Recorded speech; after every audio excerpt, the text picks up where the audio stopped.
communication na may tabo. So every information na i-relay sa Holy Spirit is Christ is fully aware. So dili kinahanglan na sa ito. So muna siya doctrinal implication niya. So ganun tanaw na ito ang crucial points sa mga disciples. So kung sa man ang ilahang life, makita na ito, magbasahan na ito ang Book of Acts, we were given an information, a detail, na ang nahitabo is that mas naglalom ang ilahang pag-ila kay Christ. Mas naglalom ang ilahang concept mahitungod kay Kristo. Dili lang naglalom na, mas nahimo silang maisugod mahitungod sa pagpaambit kung kinsa gyud si Christ. And that is interesting tungod kay sa time na atong istudyan ang Book of Luke sa life sa mga disciples, makita nato na sila mga number one tayo na padlumon sa time ni Jesus. In fact, grabe ang mga review ni Jesus kung pinahatag sa ilaha tungod kay Jesus is training them. So even sa time na namatay si Jesus or nabanaw siya niya, ikunsad siya padulong sa langit, makita nato nga ang mga disciples is still in a confusion, still in a what so-called dili pa klaro gyud kanila. But when the time that the Holy Spirit come upon them, everything makes sense. So mga kung atong tanaw ng ilang life, unod kay nag-make sense ang tanan, they were actually motivated to worship the Lord. So isa sa mga implication na itong makita is that one of the encounters of the disciples that daily they gave their time and life in honoring God through worship. Sa mga disciples, kaniadto ang ilahang gathering is that they went to the temple out of duty. So wala pa nabanaw si Jesus, wala pa nilansang sa cross si Jesus. When Jesus was with them, their intention of going to the temple is out of obligation and duty. Kaya nga naman, they need to perform a daily task as a Jew. Maunay nakasaad sa ilahang balao.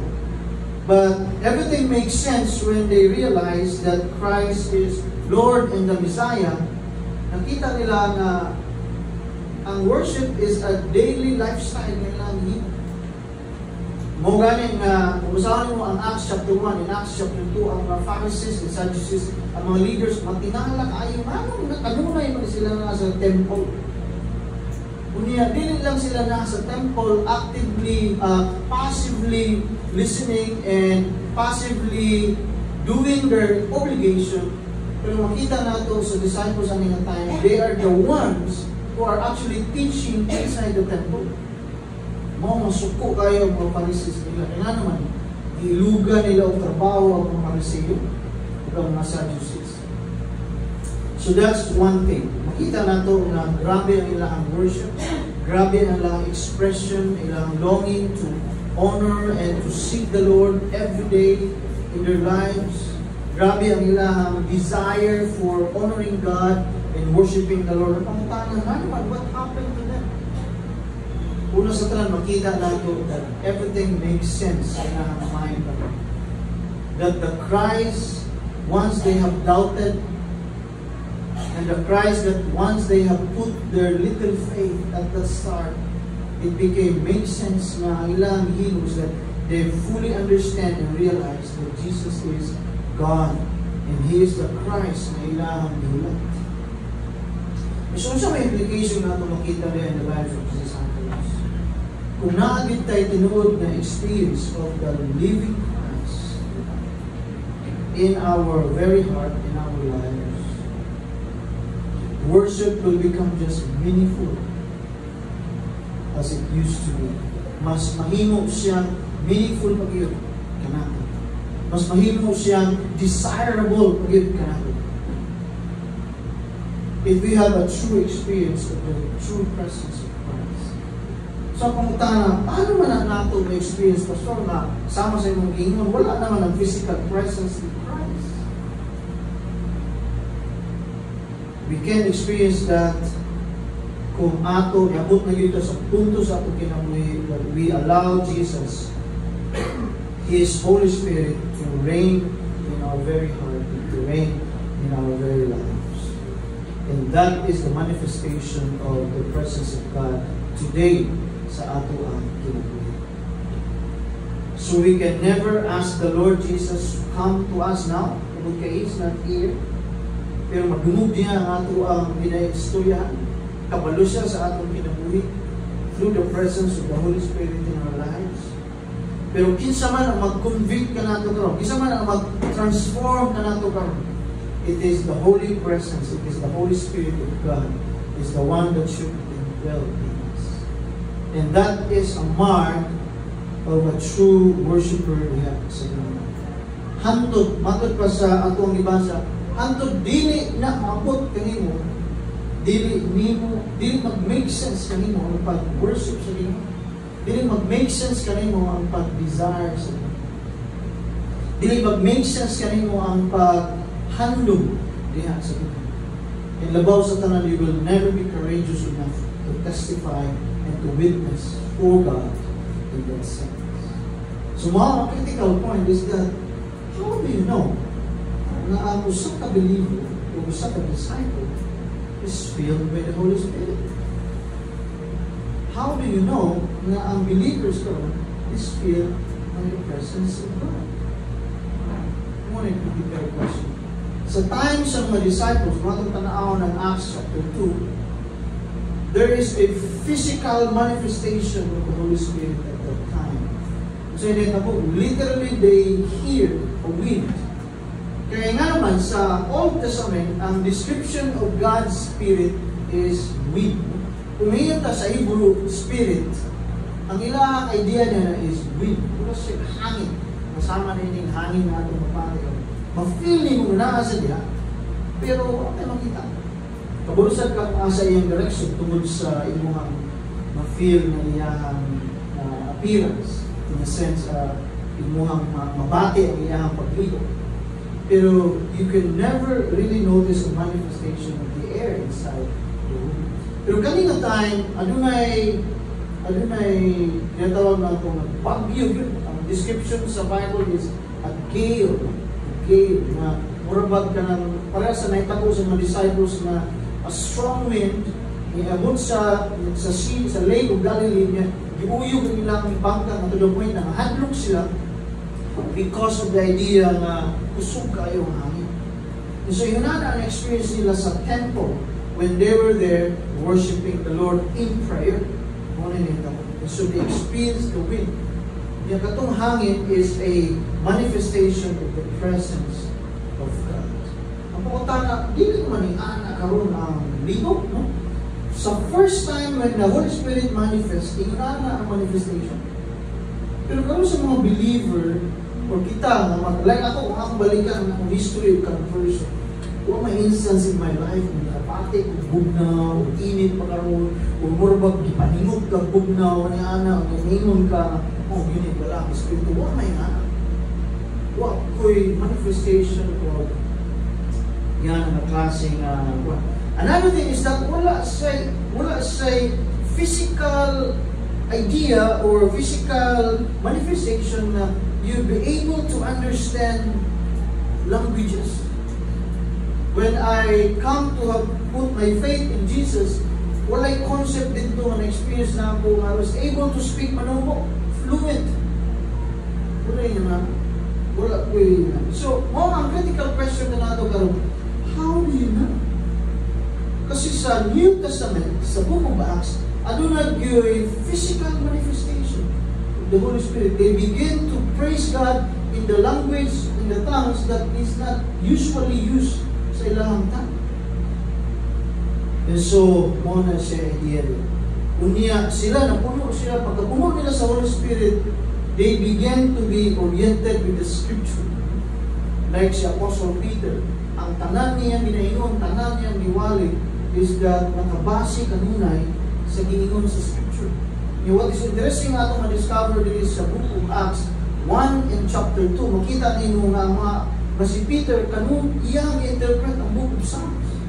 Gitanaw na ko mga Psalms na iyang gigamit kung imo tanan tanaw ng context with experience man ni David ang isbutan diri, pero sa diyang si Peter iyang interpret na iyang gi-relate kay Judas, iyang gi-relate kay Christ, iyang gi-relate sa Jerusalem, iyang gi-relate sa Israel.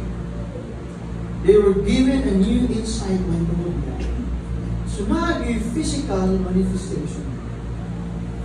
So mga ang dakong hagit ka natin is that kung man ang physical manifestation that a believer now is filled with the Spirit of God. So, I think ang pinaka-ihatag na kanato sa Ginoo is that can it change and transform lives. A clear manifestation of a change and transformed life is a manifestation of the presence of God or the Holy Spirit of God in our lives. Kaya saan sa naitabo kay Peter? Si Peter usak katalawan na tao. Sa iyang nahibawan na hapit madelikado yung kinabuhi tungod kay Christ, he denied his Savior. Pero when he was filled with the Spirit of God, and when all the leaders in Jerusalem threatened him to imprison him or kill him, pananglitan, kung he keeps on preaching about Christ, niyon si Peter, buhata ang gusto ninyo, but we will please the Lord rather than men. Grabe ng klaseng courage ang nagpuli kami. Pero sa sinugdanan ni Ingon ang mga tao ka na, ito kaupan ka niya. I don't know the man. Dagan si Peter, nagnago siya, hadlok siya, mamatay for the sake of Christ. But when he learned that Jesus is truly Christ and God, he gained a new courage. And that courage is dedicated to the Lord, that he is willing to give up his life for the sake of his Savior. So doon ay manifestation of a changed life. The indication that the believers now is filled with the Holy Spirit is that when your life is truly changed. Dako pangutana ka nato karon. As we begin to honor God and worship God, kung may mga areas ato kinabuhi na ato giyong ibantayan na usbon sa Ginoo. Or naanabayan mga areas sa kinabuhi nato na usab na yun. Iusab na yun sa Ginoo. Ang atong pagkamaldita, nakuhaan ba? Ang atong pagkababaan, medyo nakuwas-kuwasan ba? Sa mga amahan, ang atong pagkatapulan, medyo kahanap-hanap na ba? Sa mga amahan, ang atong pagkapasib, medyo naging firm na ba ta sa ato mga decision, sa ato ang character, sa ato ginaingon, ang ato ang integrity, ato ang naging ang ato integrity. Ano ako nag-mention? Because those were the lives, those were the aspects sa ating lives nga ang ubang tao dili makadetect niya na natay yan ang klaseng weakness. Pero we change our lives not because we want others to really notice ang ato ang kinabuhi. But we change our lives, it is because we have truly encountered the Savior and Lord in Christ for our lives. Kasi walay na ang hinungdan o rasulta na dapat naa sa atong kaugalingon na kung anong kinahanglan mag-uon ang atong kaugalingon tungod kay gusto natin makita sa Ginoo ang atong kausaban, dili makita sa tao.